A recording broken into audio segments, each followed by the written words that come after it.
السلام علیکم ورحمۃ اللہ وبرکاتہ نحمدہ ونصلی علی رسولہ الکریم اما بعد فاعوذ باللہ من الشیطان الرجیم بسم اللہ الرحمن الرحیم رب اشرح لی صدری ویسر لی امری واحلل عقدۃ من لسانی یفقہوا قولی اللہم صل علی محمد وعلی آل محمد كما صليت على إبراهيم وعلى آل إبراهيم إنك حميد مجيد اللهم بارك على محمد وعلى آل محمد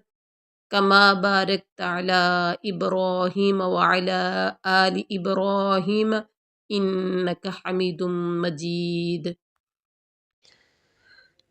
اندر تو کو میں نے ڈرایا ہے تمہیں صاعقہ مثل صاعقہ اس کڑک سے جو کڑک جیسی ہوگی عاد اور سمود کے۔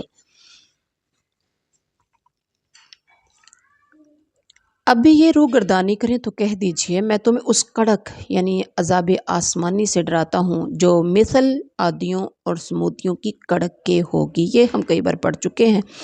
اذ جاءتہم الرسول، جب آئے ان کے پاس ان کے رسول، من بین ایدیہم ان کے ہاتھوں کے درمیان سے یعنی ان کے آگے سے، ومن خلفہم اور ان کے پیچھے سے، اللہ تعبدو کہ نہ تم عبادت کرو الا اللہ اللہ کے سوا کسی کی۔ قالو انہوں نے کہا لو شاء اگر چاہتا ربنا ہمارا رب لانزل تو ضرور نازل کر دیتا ملائکتاً فرشتوں کو، فإنا تو بے شک ہم بما اس کا جو ارسل تم بھیجے گئے ہو بھی اس کے ساتھ کافرون سب انکار کرنے والے ہیں۔ یعنی عادیوں اور سمودیوں کے پاس جب ان کے آگے اور پیچھے سے پیغمبر آئے کہ تم اللہ کے سوا کسی کی عبادت نہ کرو تو انہوں نے جواب دیا کہ اگر ہمارا پروردگار چاہتا تو فرشتوں کو بھیجتا، ہم تو تمہاری رسالت کے بالکل منکر ہیں۔ یہ ہم کئی بار مفہوم پڑھ چکے ہیں اس کا۔ وَأَمَّا عَادٌ پھر رہے عاد فَاسْتَكْبَرُوا تو انہوں نے تکبر فی الارض زمین میں بغیر الحق نہ حق، وقالوا اور انہوں نے کہا من اشد کون زیادہ سخت ہے منا ہم سے قوتاً قوت میں، اولم یرو اور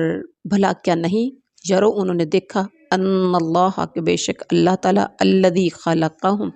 جس نے پیدا کیا انہیں ہوا اشد تھا وہ زیادہ سخت ہے منہم قوہ ان میں سے قوت میں، وکانو اور تھے وہ بآیاتنا ہماری آیات کا یجحدون انکار کرتے۔ اب عاد نے تو بے وجہ زمین میں سرکشی شروع کر دی اور کہنے لگے ہم سے زور آور کون ہے؟ کیا انہیں یہ نظر نہیں آیا کہ جس نے انہیں پیدا کیا وہ ان سے بہت ہی زیادہ زور آور ہے؟ وہ آخر تک ہماری آیتوں کا انکار ہی کرتے رہے۔ اچھا یہاں غور کیجیے، اب عاد نے تو بے وجہ زمین میں سرکشی شروع کر دی اور کہنے لگے ہم سے زیادہ کون ہے؟ من اشد منا قوہ ہم سے زیادہ زوراور کون ہے؟ اس فکرے سے ان کا مقصد یہ تھا کہ وہ عذاب روک لینے پر قادر ہیں، کیونکہ عادی دراز قد نہایت زوراور بہت طاقتور تھے، بہت اللہ نے مال اور عزت سے نوازا تھا۔ یہ مال کے لحاظ سے، اولاد کے لحاظ سے، رزق کے لحاظ سے ہر طرح سے مضبوط تھے۔ انہوں نے اس وقت کہا جب ان کے پیغمبر حضرت ہود علیہ السلام نے ان کو عذاب الہی سے ڈرایا تو کیا وہ اللہ سے بھی زیادہ، کیا وہ اللہ سے بھی زیادہ اولم یروا ان اللہ الذی خلقہم هو اشد منہم قوہ، کیا وہ اللہ سے بھی زیادہ زور آور ہے جس نے انہیں پیدا کیا اور انہیں قوت و طاقت سے نوازا؟ کیا ان کو بنانے کے بعد اس کی اپنی قوت و طاقت ختم ہو گئی؟ یہ استفہام، استنکار اور توبیخ ڈانٹ ڈپٹ کے لیے ہے۔ اللہ اکبر۔ فَأَرْسَلْنَا عَلَيْهِمْ رِيحًا ابھی وہ عادی متکبر بن کر مختلف انداز میں للکار رہے ہیں۔ فَأَرْسَلْنَا تو ہم نے بھیجی ان پر ریحًا ہوا، سرسرن تیز و تند، فی ایام نحسات منحوس دنوں میں یا مسلسل دنوں میں، لنذیقہم تاکہ ہم انہیں چکھائیں عذاب الخزی رسوائی کا عذاب فی الحیات الدنیا دنیاوی زندگی میں، ولعذاب الآخرہ اور یقیناً آخرت کا عذاب اخزا زیادہ رسوا کرنے والا ہے، وہم لا ینصرون اور وہ سب مدد نہیں کیے جائیں گے۔ فَأَرْسَلْنَا عَلَيْهِمْ رِيحًا بلاخر ہم نے ان پر ایک تیز و تند آندھی منحوس دنوں میں بھیج دی کہ انہیں دنیاوی زندگی میں ذلت کے عذاب کا مزہ چکھا دے، اور یقین مانو کہ آخرت کا عذاب اس سے بہت زیادہ رسوائی والا ہے اور وہ مدد نہیں کیے جائیں گے۔ اللہ اکبر۔ اچھا یہاں غور کیجئے، تیز و تند ہوا ان پر بھیجی، کن پر؟ عادیوں پر۔ سرسر سرہ سے ہے جس کا معنی ہے آواز، ایسی آواز جس میں سخت، ایسی ہوا جس میں سخت آواز تھی، نہایت تیز تند ہوا جس میں سخت آواز بھی تھی۔ بعض کہتے ہیں کہ یہ سر سے ہے جس کے معنی ٹھنڈک ہے، یعنی ایسی ہوا جس میں بہت زیادہ ٹھنڈ تھی، یعنی ایسی جو آگ کی طرح، یعنی ٹھنڈی تھی جو آگ کی طرح جلا دیتی تھی۔ اور اس کے بعد کہا نحسات فی ایام نحسات۔ نحسات کا ترجمہ بعض نے متواتر پے در پے کا کیا، کیونکہ یہ ہوا 7 راتیں اور 8 دن مسلسل چلتی رہی۔ بعض نے سخت، بعض نے گرد و غبار والے اور بعض نے نحوست والے اس کا معنی کیا ہے۔ آخری ترجمے کا مطلب یہ ہوگا کہ یہ ایام جن میں ان پر سخت ہوا کا طوفان جاری رہا ان کے لیے منحوس ثابت ہوئے۔ یہ نہیں ہے کہ وہ ایام، وہ دن منحوس، مطلقاً منحوس ہے، جیسا کہ آج کل کہا جاتا ہے کہ فلاں کی پیدائش فلاں دن ہوئی تو یہ منحوس دن ہے، فلاں کے دن فلاں کی پیدائش فلاں مہینے میں ہوئی، فلاں ہفتے میں ہوئی تو یہ منحوس ہے۔ دن یاد رکھے کوئی بھی منحوس نہیں ہے۔ وَأَمَّا ثَمُودُ اور رہے ثمود فَهَدَيْنَاهُمْ ہم نے ان کی رہنمائی بھی کی، فَاسْتَحَبُّوا الْعَمَىٰ پھر بھی انہوں نے پسند کیا عما کو، عما کیا ہے؟ اندھے پن کو، عَلَى الْهُدَىٰ ہدایت پر، فَأَخَذْتُهُمْ تو پکڑ لیا انہیں صاعقہ کڑک نے، عذاب الہون ذلیل کرنے والے عذاب کی، بما کانوا اس وجہ سے جو تھے وہ یکسبون کماتے۔ رہے سمود، پہلے تو عادیوں کا تذکرہ ہوا، اب یہاں سمودیوں کا تذکرہ کیا جا رہا ہے کہ رہے سمود ہم نے ان کی بھی رہبری کی، پھر بھی انہوں نے ہدایت پر اندھے پن کو ترجیح دی، جس بنا پر انہیں سراپا ذلت کے عذاب کی کڑک نے ان کے کرتوتوں کی وجہ سے انہیں پکڑ لیا۔ یعنی سمود کی اللہ تعالیٰ نے رہبری کی، یعنی ان کو توحید کی دعوت دی، اس کے دلائل ان کے سامنے واضح کیے، ان کے پیغمبر حضرت صالح علیہ السلام کے ذریعے سے ان پر حجت تمام کر دی، لیکن انہوں نے آگے سے کیا کیا؟ مخالفت کی، تکذیب کی، حتیٰ کہ انہوں نے ایک معجزے کا مطالبہ کیا۔ جب وہ معجزہ اونٹنی مل گئی تو انہوں نے اس کو ذبح کر ڈالا۔ ان کی خواہشات پر چٹان سے ظاہر کی گئی اونٹنی پیغمبر کی صداقت کی دلیل تھی، لیکن انہوں نے اس کو بھی ذبح کر دیا۔ اور اس کے بعد کہا کہ ان کو صاعقۃ العذاب نے پکڑ لیا، ٹھیک ہے، صاعقہ شدید عذاب کو کہتے ہیں، یعنی عذاب شدید، سخت عذاب۔ ان پر یہ سخت عذاب کیا آیا؟ چنگاڑ اور زلزلے کی صورت میں، جس نے انہیں ذلت و رسوائی کے ساتھ تباہ و برباد کر کے رکھ دیا۔ وَنَجَّيْنَا الَّذِينَ اور ہم نے نجات دی ان لوگوں کو جو آمنوا جو ایمان لائے، وَكَانُوا اور تھے وہ سب یتقون تقوی اختیار کرتے، اور ہاں ایماندار اور پارساؤں کو ہم نے بال بال بچا لیا۔ سبحان اللہ۔ تو یہ تھا آج کا ہمارا سبق۔ سبحان ربک رب العزت عما یصفون وسلام علی المرسلین والحمد للہ رب العالمین۔ وَيَوْمَ اور جس دن یحشر اکٹھا کیا جائے گا اعداء اللہ اللہ کے دشمنوں کو الی النار آگ کی طرف ہانک کر، فہم تو وہ سب یوزعون سب ترتیب وار کر لیے جائیں گے۔ جس دن اللہ کے دشمن دوزخ کی طرف لائے جائیں گے اور ان سب کو جمع کیا جائے گا، یعنی یحبس اولوہم علی آخرہم لیلاحقوا، یعنی ان کو روک روک کر اول و آخر کو باہم جمع کیا جائے گا، اور اس کی تفسیر ہم سورہ نمل آیت نمبر 17 میں بھی پڑھ چکے ہیں کہ کس طرح ان کو اکٹھا کیا جائے گا۔ حتیٰ یہاں تک کہ اذا جب ما جو، یعنی جو ہی جاؤہا وہ سب آئیں گے اس کے پاس، شاہد علیہم گواہی دیں گے ان کے خلاف، سمعہم ان کے کان، و ابصارہم اور ان کی آنکھیں، و جلودہم اور ان کے چمڑے، بما ان اعمال کی وجہ سے جو کانوا یعملون وہ سب کیا کرتے تھے، یہاں تک کہ جب بالکل جہنم کے پاس آ جائیں گے ان پر ان کے کان اور ان کی آنکھیں اور ان کی کھالیں ان کے اعمال کی گواہی دیں گی، یعنی یہ اس بات سے انکار کر دیں گے کہ انہوں نے شرک کا ارتکاب کیا، جو بھی انہوں نے غلط کام کیا، جو بھی انہوں نے تکذیب کی اس کا انکار کر دیں گے، تو اللہ تعالیٰ ان کے منہوں پر مہر لگا دے گا اور ان کے عذاب بول بول کر گواہی دیں گے کہ یہ فلاں فلاں کام کرتے رہے، اور جو کہ ان کے ہاتھ پاؤں اور یہ سب چیزیں ان کے خلاف گواہی دیں گی کہ یہ کام یہ کرتے رہے ہیں۔ اور اس کے بعد وقالو اور کہیں گے لجلودہم، وہ سب کہیں گے لجلودہم اپنے چمڑوں سے، لما شہدتم علینا کیوں تم نے گواہی دی ہمارے خلاف، قالو وہ سب کہیں گے انطقنا اللہ الذی ہمیں بلوایا اللہ نے، جس نے انطق بلوایا کل شیء ہر چیز کو، وہوا اور وہی ہے خلقہم جس نے پیدا کیا تمہیں اول مرہ پہلی بار، والیہ اور اسی کی طرف ترجعون تم سب لٹائے جاؤ گے۔ یہ اپنی کھالوں سے کہیں گے، اپنے چمڑوں سے کہیں گے کہ تم نے ہمارے خلاف شہادت کی دی، یعنی کان، آنکھیں اور ان کی کھالیں گواہی دیں گی، پچھلی آیت میں جو ہم نے پڑھا، تو یہ اپنی کھالوں سے کہیں گے کہ تم نے ہمارے خلاف گواہی کیوں دی؟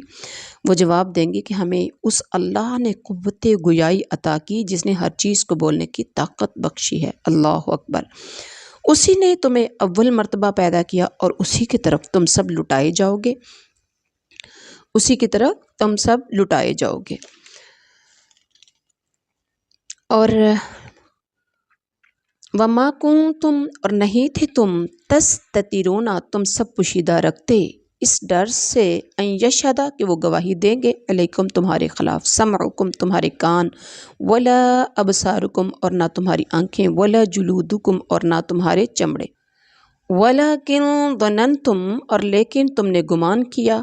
ان اللہ کہ بے شک اللہ تعالیٰ لا یعلم نہیں وہ جانتا، کثیرا مما بہت سے کام ان میں سے جو تعملون تم سب کرتے تھے، اور تم اپنی بدعمالیاں اس وجہ سے پوشیدہ رکھتے ہی نہ تھے کہ تم پر تمہارے کان اور تمہاری آنکھیں اور تمہاری کھالیں گواہی دیں گی۔ ہاں تم یہ سمجھتے رہے کہ تم جو کچھ کر رہے ہو اس میں سے بہت سے اعمال سے اللہ بے خبر ہے، اس کا مطلب کہ تم گناہ کا کام کرتے ہوئے لوگوں سے تو چھپنے کی کوشش کرتے تھے، لیکن اس بات کا کوئی خوف نہیں تھا تمہیں کہ تمہارے خلاف خود تمہارے اپنے عذاب بھی گواہی دیں گے،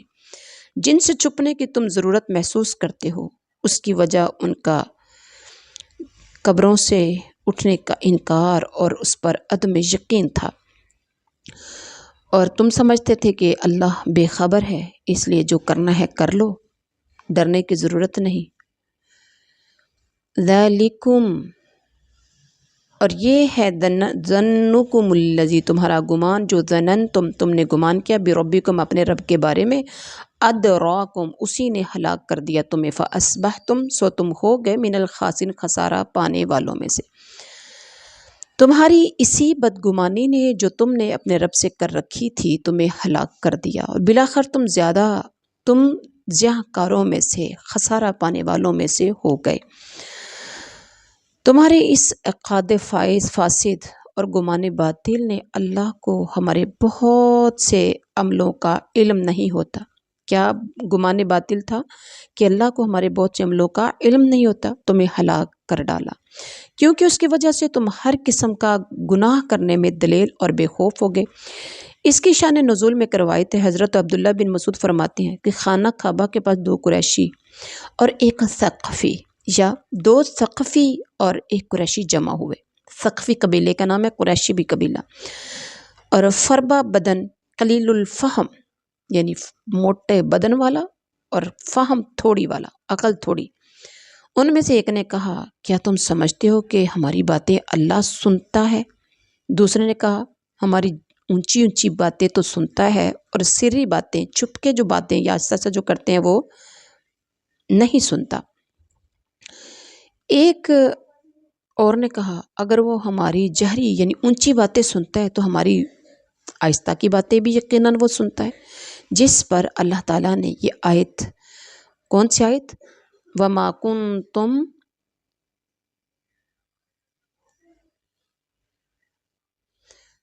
تَسْتَتِرُونَ أَن يَشْهَدَ عَلَيْكُمْ سَمْعُكُمْ وَلَا أَبْصَارُكُمْ وَلَا جُلُودُكُمْ نازل فرمائی۔ یہ صحیح بخاری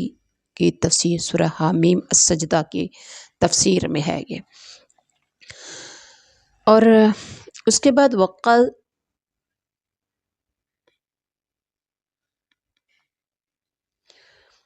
فَإِن يَصْبِرُوا، پھر اگر وہ صبر کریں، فَالنَّارُ، تو آگ ہی، مَثْوًى لَهُمْ، ٹھکانہ ہے ان کا،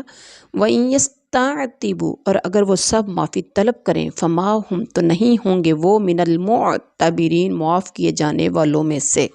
پھر اگر یہ صبر کریں تو بھی ان کا ٹھکانہ جہنم ہی ہے، اور اگر یہ عذر و معافی کے یعنی خواستگار ہوں، اگر یہ معافی مانگیں تو بھی معذور و معاف نہیں رکھے جائیں گے۔ ایک اس کے یہ معنی کیے گئے ہیں کہ وہ اگر وہ منانا چاہیں تاکہ وہ جنت میں چلے جائیں تو یہ چیز ان کو کبھی حاصل نہیں ہوگی۔ بعض نے اس کا مفہوم یہ بھی کیا کہ وہ دنیا میں دوبارہ بھیجے جانے کی آرزو کریں جو منظور نہیں ہوگی۔ مطلب یہ ہے کہ ان کا ابدی ٹھکانہ جہنم ہے، اس پر صبر کریں تب بھی رحم نہیں کیا جائے گا، جیسا کہ دنیا میں بعض دفعہ صبر کرنے والوں پر ترس آ جاتا ہے، یا کسی اور طریقے سے وہاں سے نکلنے کی کوشش کریں مگر اس میں بھی انہیں ناکامی ہی ہوگی، کہیں بھی کامیابی نہیں ہوگی۔ فَقَيَّزْنَا، ہم نے مقرر کر دیے، لہم ان کے لیے، قرناء، کچھ برے ساتھی، فَزَيَّنُوا لَهُمْ، تو انہوں نے خوشنما بنا دیا، فَزَيَّنُوا، تو انہوں نے خوشنما بنا دیا، لَهُمْ، ان کے لیے، ما، اسے، جو بین ایدیہم، ان کے ہاتھوں کے درمیان یعنی سامنے ہے، وما خلفہم، اور جو ان کے پیچھے تھا، وحق، اور ثابت ہوگی، علیہم القول، ان پر عذاب کی بات، فی امم، ان امتوں کے ساتھ ساتھ جو قد یقیناً خلط گزر چکی، من قبلہم، ان سے پہلے، من الجن، جنوں میں سے، والانس، اور انسانوں میں سے، انہم، یقیناً وہ، کانوا، خاسرین، تھے وہ سب خسارہ پانے والے۔ ہم نے ان کے کچھ ہم نشی مقرر کر رکھے تھے جنہوں نے ان کے اگلے پچھلے اعمال اور ان کی نگاہوں میں خوبصورت بنا رکھے تھے، اور ان کے حق میں بھی ان کا قول ان امتوں کے ساتھ پورا ہوا جو ان سے پہلے جنوں انسانوں کی گزر چکی ہیں، یقیناً وہ بہت زیادہ نقصان پانے والوں میں سے تھے۔ اب یہاں غور کیجئے گا کہ انہوں نے یعنی ہم نے ان کے لیے مقرر کر دیے کچھ ہم نشیں جنہوں نے ان کے اگلے اعمال اور ان کی نگاہوں میں خوبصورت بنا دیے۔ اس سے مراد شیاطین، انس و جن ہیں جو باطل پر اصرار کرنے والوں کے ساتھ لگ جاتے ہیں، جو انہیں کفر و معاصی کو خوبصورت بنا کر ان کے سامنے پیش کرتے ہیں، تو وہ اس گمراہی کے دلدل میں پھنسے رہتے ہیں یہاں تک کہ انہیں موت آ جاتی ہے اور وہ ہمیشہ کے خسارے میں پڑ جاتے ہیں، یعنی خسارہ ابدی کے مستحق قرار پاتے ہیں۔ تو یہ تھا آج کا ہمارا سبق۔ سبحان ربک رب العزت عما یصفون وسلام علی المرسلین والحمد للہ رب العالمین۔